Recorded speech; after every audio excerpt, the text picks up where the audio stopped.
Chapter 23. And the whole multitude of them arose, and led him unto Pilate.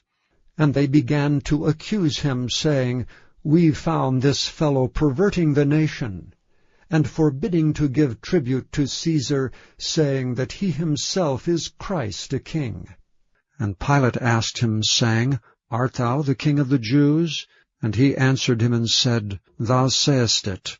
And then said Pilate to the chief priests and to the people, I find no fault in this man.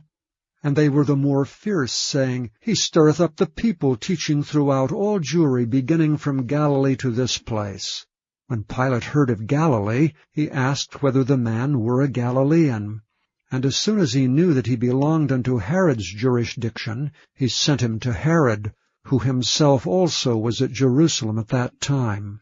And when Herod saw Jesus, he was exceeding glad, for he was desirous to see him of a long season, because he had heard many things of him, and he hoped to have seen some miracle done by him.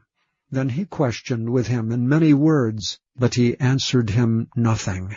And the chief priests and scribes stood and vehemently accused him.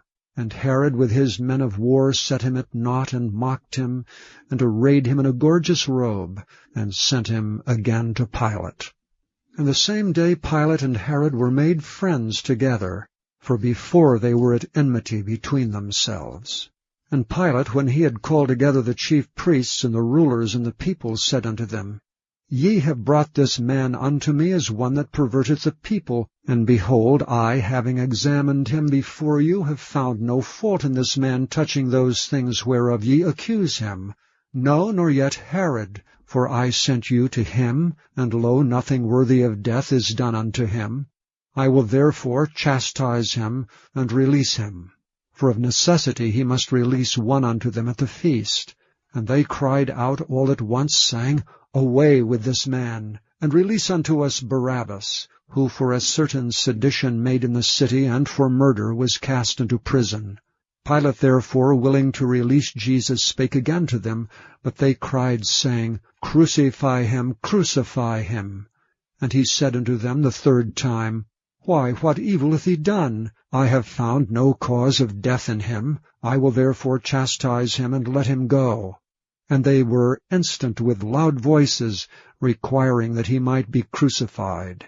And the voices of them and of the chief priests prevailed. And Pilate gave sentence that it should be as they required. And he released unto them him that for sedition and murder was cast into prison, whom they had desired, but he delivered Jesus to their will. And as they led him away, they laid hold upon one Simon, a Cyrenian, coming out of the country, and on him they laid the cross, that he might bear it after Jesus. And there followed him a great company of people, and of women, which also bewailed and lamented him. But Jesus, turning unto them, said, Daughters of Jerusalem, weep not for me, but weep for yourselves and for your children. For behold, the days are coming, in the which they shall say, Blessed are the barren, and the wombs that never bare, and the paps which never gave suck. Then shall they begin to say to the mountains, Fall on us, and to the hills, Cover us. For if they do these things in a green tree, what shall be done in the dry?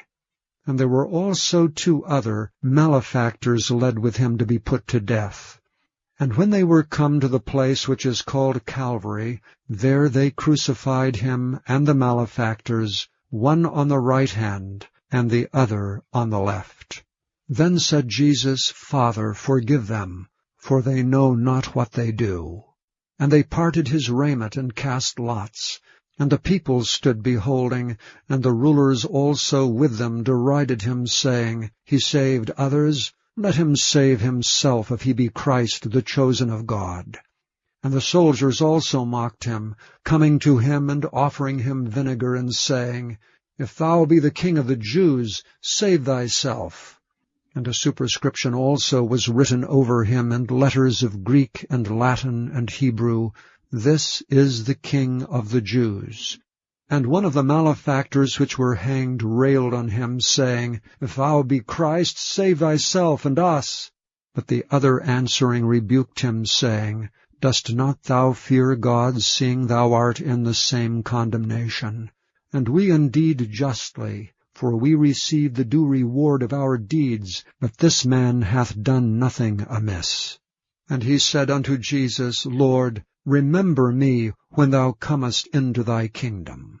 And Jesus said unto him, Verily I say unto thee, Today shalt thou be with me in paradise. And it was about the 6th hour, and there was a darkness over all the earth until the 9th hour. And the sun was darkened, and the veil of the temple was rent in the midst.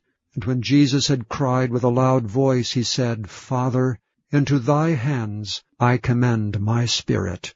And having said thus, he gave up the ghost. Now when the centurion saw what was done, he glorified God, saying, Certainly this was a righteous man. And all the people that came together to that sight, beholding the things which were done, smote their breasts and returned. And all his acquaintance, and the women that followed him from Galilee, stood afar off, beholding these things. And behold, there was a man named Joseph, a counselor, and he was a good man and a just. The same had not consented to the counsel and deed of them. He was of Arimathea, a city of the Jews, who also himself waited for the kingdom of God. This man went unto Pilate, and begged the body of Jesus.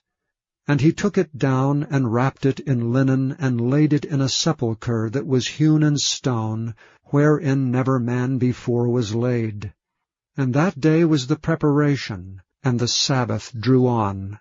And the women also which came with him from Galilee followed after, and beheld the sepulchre, and how his body was laid.